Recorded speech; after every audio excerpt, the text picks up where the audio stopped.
ভাই বুঝতেছি না বাংলাদেশে এসব হচ্ছেটা কি। আগে এই ভিডিওটা দেখেন, তারপর আমি 2 মিনিট কথা বলতেছি। হটা হটা হটা হটা হটা কি হ্যাঁ এই বলা কেটেছে হেই আরেকদিন হটা দেখি হ্যাঁ আরেকদিন হটা তুমি আমাকে গলা কেটেছে কি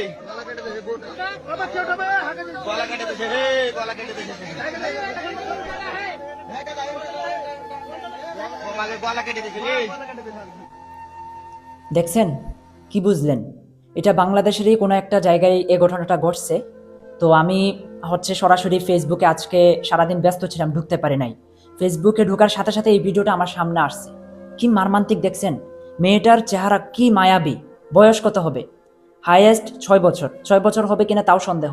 এই অল্প বয়সী মেয়েকে প্রথমত ধর্ষণ, তার ইচ্ছের বিরুদ্ধে গিয়ে, তারপর তাকে গলা কেটে নির্মমভাবে হত্যা। কেমনে কি মানুষ এত নির্মম হতে পারে?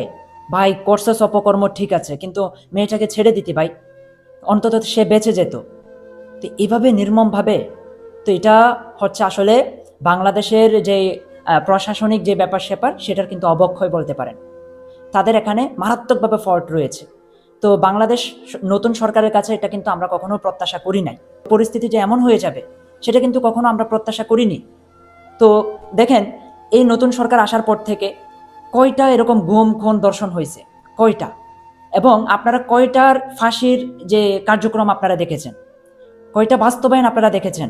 এই যে দেখেন, যে গুম খুনগুলো হচ্ছে অথবা এই যে দর্শন, গলা কেটে নির্মমভাবে হত্যা, এটা যদি আপনার ফ্যামিলির, আপনি একজন মেম্বার, আপনি একজন চেয়ারম্যান, আপনি একজন এমপি অথবা আপনি একজন প্রাইম মিনিস্টার, আপনার ফ্যামিলিতে যদি এ ধরনের কারোর সাথে হয়, তাহলে আপনি কিভাবে সহ্য করবেন বলেন? কিভাবে সহ্য করবেন? সাধারণ মানুষের সাথে এভাবে যদি আপনারা করতে থাকেন, তাহলে বাংলাদেশকে আপনারা কিভাবে প্রেজেন্ট করবেন অন্যান্য কান্ট্রিতে? এই যে সভ্য একটা কান্ট্রি হিসেবে মানুষ এভাবে এটাকে কিভাবে দেখছে?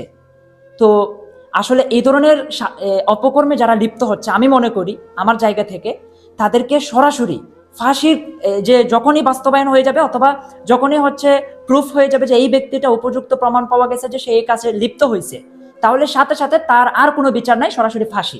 ইভেন এমন যদি করা যায় যে সরাসরি লাইভে এনে জনসম্মুখে তাকে ফাঁসি দেওয়া হচ্ছে, এরকম বাংলাদেশে যদি 5 জনের এ ফাঁসি বাস্তবায়ন করা হয়, তাহলে দেখবেন এ ধরনের কাজ একেবারে উঠে যাবে। মহিলাদের দিকে বাজে নজরে তাকানোটাও উঠে যাবে। বুঝতে পারছেন? তো এখন বাংলাদেশ সরকারের কাছে আমাদের দাবি একটাই, এটার যেন উপযুক্ত শাস্তি হয়। উপযুক্ত শাস্তি বলতে সরাসরি আমরা ফাঁসির কার্যক্রম দেখতে চাচ্ছি।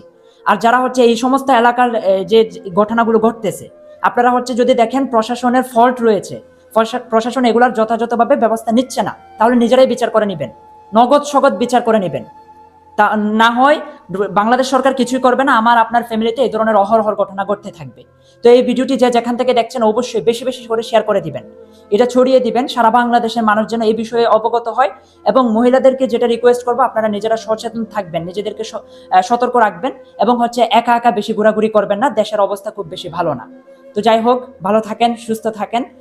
বাংলাদেশ সরকারের কাছে এটাই প্রত্যাশা থাকলো, আপনারা এটার যথাযথ বিচার করবেন আশা করছি। ধন্যবাদ।